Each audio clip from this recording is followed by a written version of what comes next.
Hello friends, welcome to Thalipu Osai. இன்னைக்கு வீடியோல சூப்பரான பைனாப்பிள் கேசரி எப்படி செய்யணும்னு சொல்லிட்டு பார்க்க போறோம். கேசரிக்கு தேவையான அளவுக்கு 3 ஸ்லைஸ் பைனாப்பிள் எடுத்துர்க்கேன். தேவையான அளவு முந்திரி திராட்சை, 1 கப் அளவுக்கு ரோஸ்டட் ரவா எடுத்துர்க்கேன்.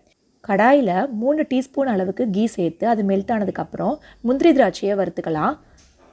முந்திரி திராட்சை பொன்னிறமா ஆனதுக்கு அப்புறம் ரோஸ்டட் ரவாவையும் சேர்த்து நல்லா சூடேற அளவுக்கு வறுத்துக்கலாம்.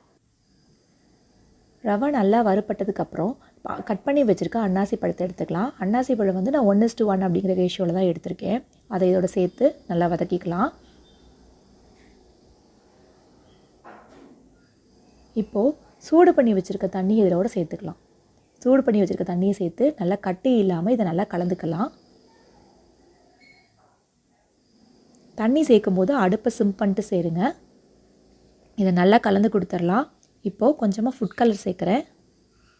ஃப்ளேவர் எதுவும் நம்ம சேர்க்க வேண்டியதில்லை. அன்னாசி பழத்தோட ஃப்ளேவரே ரொம்ப டாமினண்ட்டாக இருக்கும். அன்னாசி பழம் ரொம்ப புளிப்பாக இருந்தது அப்படின்னா சர்க்கரை அதிகமாக சேர்க்குற மாதிரி இருக்கும். நான் 1:1.5 ரேஷியோவில் சேர்த்துருக்கேன். இனிப்பை பொறுத்து நீங்கள் மாற்றிக்கலாம். சர்க்கரை சேர்த்து நல்லா கலந்து விட்டதுக்கப்புறம் நெய் சேர்க்கணும். தேவையான அளவு கீ சேர்த்து நல்லா கலந்து கொடுத்துடலாம். நல்லா சூப்பரான தளன்னு அருமையான ஃப்ளேவரில் எல்லாருக்கும் ரொம்ப பிடிச்ச அன்னாசி பழ கேசரி பைனாப்பிள் கேசரி வந்து ரெடி ஆயிடுச்சு. நீங்களும் செஞ்சு பாருங்கள் ஃப்ரெண்ட்ஸ். பிடிச்சிருந்தா நம்ம சேனலுக்கு சப்ஸ்கிரைப் பண்ணிக்கோங்க. நம்ம சேனலில் நிறைய வீடியோஸ் அப்லோட் பண்ணியிருக்கோம், அதையும் செக் பண்ணுங்கள். தேங்க்ஸ் ஃபார் வாட்சிங்.